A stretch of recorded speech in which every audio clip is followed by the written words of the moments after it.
స్థానిక జనసేన పార్టీ కార్యాలయం నందు ఆ పార్టీ అత్యవసర సమావేశం నిర్వహించారు. శుక్రవారం సాయంత్రం కొంతమంది జన సైనికులు శృంగవరపుకోట నియోజకవర్గ ఇన్ఛార్జి వబ్బిన సత్యనారాయణ ఇన్ఛార్జి పదవి నుంచి తప్పించాలని నినాదాలతో మీడియా సమావేశం నిర్వహించారు. దీనిపై స్పందించిన స్థానిక జనసేన నాయకులు మాట్లాడుతూ ఇన్ఛార్జ్ వబ్బిన సత్యనారాయణపై కొంతమంది జన సైనికుల ఆరోపణలను ఖండించారు.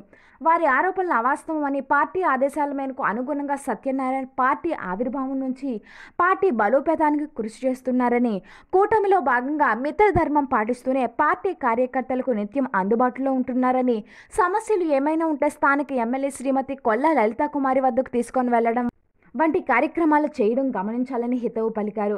పార్టీ నిర్ణయాలకు అందరూ కట్టుబడి పనిచేయాలని కోరారు. ఈ సమావేశంలో తాండ్రంగి చంటి, మోపాడ కృష్ణ, దొగ్గ రమణ, పిల్ల రామదుర్గ, మల్లువలస శ్రీను, తుప్పాటి రాము, యలమంచుల దేవుడు, రవి నాని, పులిబంటి సంతోష్, ఎల్వి ప్రసాద్, రావాడ నాయుడు, కాశీ రామదాసు, బందం సత్యనారాయణ, జిన్నారం శ్రీను, గొంప అప్పలనాయుడు, బోరా శ్రీను, తోట తిల్లి రఘు తదితరులు పాల్గొన్నారు. నా పేరు ప్రసాదరావు ఎలియాస్ చంటి. నేను ఎస్కోట మండల జనసేన పార్టీ అధ్యక్షుడిగా పనిచేస్తున్నాను. మరి ఏదైతే నిన్న మా పార్టీలో కొంతమంది కార్యకర్తలుగా ఉండి వాళ్ళు మరి మా ఇన్ఛార్జి మాకు ఏ పని చేయట్లేదు, మా ఇన్ఛార్జిని మార్చాలని చెప్పేసి ఏదైతే నిన్న మా పార్టీ కార్యకర్త కొంతమంది ప్రెస్ నోట్ విడుదల చేశారో దాన్ని మేము తీవ్రంగా ఖండిస్తున్నాం. ఎందుకంటే మరి మా ఇన్ఛార్జి ఒబ్బు సత్యబాబు గారు గతంలో 2019లో కూడా మా పార్టీకి మరి బలంగా పనిచేశారు.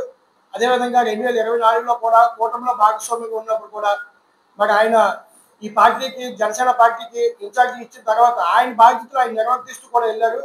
అదేవిధంగా మా కార్యకర్తలు ఏమైనా సమస్యలు ఉంటే కూడా ప్రధానంగా ఎమ్మెల్యే గారి దగ్గరికి తీసుకెళ్లడంలో కూడా ఆయన ముందున్నారని చెప్పడానికి మేము ఎటువంటి సంకోచం చేయట్లేదు. కానీ ఇదంతా ఎందుకు జరుగుతుంది అనే దాని గురించి మేము ఆలోచన చేసుకుంటే మరి ఈ ఇటీవల కాలంలో ఈ మధ్య పరిణామాలు చాలా మంది జరుగుతున్నాయి.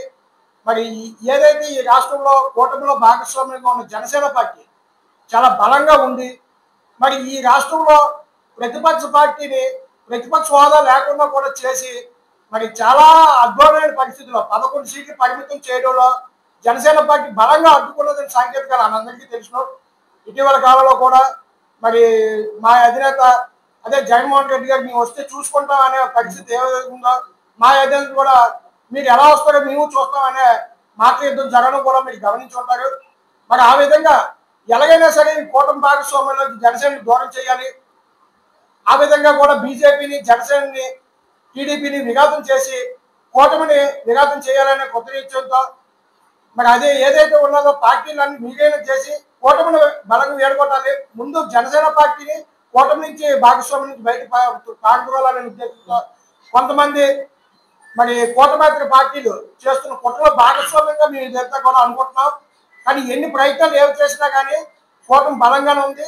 ఇక మా ఇన్ఛార్జిని మరి మార్చాలా ఉంచాలా అనే దాని గురించి మా పార్టీ ఒక నిర్ణయం తీసుకుంటుంది. మా పార్టీ ఏ నిర్ణయం తీసుకుంటే దాన్ని మేము కట్టుబడి ఉంటాము. పార్టీ ఎవరికి ఇచ్చినా సరే వాటితో మేము నడవడానికి ముందుగా ఉన్నాం. కానీ ఒక సత్యబాబు గారనో ఇంకొకరైనా మేము ఎవరికి కూడా పార్టీ నుంచి ఇచ్చేయట్లేదు. పార్టీ ఏ నిర్ణయం తీసుకున్నా తెలియదు. కూటమిలో భాగస్వామ్యంతో కూడా పార్టీ ప్రతిదానికి కూడా రాష్ట్రంలో అభివృద్ధిలో మీరు ముందుండండి. కానీ ఎప్పుడు కూడా అధికార పార్టీని మీరు కారణం చేయకండి, వారి మీద ఏ ఎలిగేషన్స్ తేకండి. మీరు అభివృద్ధిలో ఏదైనా ఒక ఇది ఉన్నా కానీ ఒక ప్రతిఫలాన్ని మీరు తగ్గించుకునైనా సరే రాష్ట్ర అభివృద్ధి కోసం మీరు ముందుండాలని చెప్పి మా పార్టీ మాకు చెప్తుంది. ఆ విధానంలోనే భాగంగా మా పార్టీ ఈరోజు 50-60 సీట్లు తీసుకునే కెపాసిటీ ఉన్నా కానీ మా అధినేత పార్టీ ప్రయోజనాల గురించి ఆలోచించి కూటమిలోని బీజేపీని కూడా తీసుకొస్తే రాష్ట్ర అభివృద్ధి జరుగుతుందనే ఉద్దేశంతో ఈరోజు ఆయన 22 సీట్లు తీసుకొని పోటీ చేయడం జరిగింది. అదేవిధంగా పార్టీ ఎప్పుడు కూడా పార్టీ స్వలాభాల కోసం ఆలోచించట్లేదు, రాష్ట్ర అభివృద్ధి గురించే ఆలోచిస్తుందని ముక్తకంఠంగా చెప్తున్నాం. ఏదైనా జరిగిన పరిణామాలన్నీ కూడా మా అంతర్గతంగా మేము చర్చించుకొని దానికి తగిన ప్రణాళిక మేము రూపొందించుకుంటాం. కాబట్టి ఇది ఏది కూడా మేము ఏది కావాలని ఇచ్చిన ప్రెస్ మీట్ కాదు. దయచేసి మీడియా మిత్రులందరూ కూడా గ్రహించాలి. ఇది కొంతమంది కావాలని చేస్తున్న దురుద్దేశంతో చేస్తున్న పని అని నేను చెప్తున్నాను. Thank you.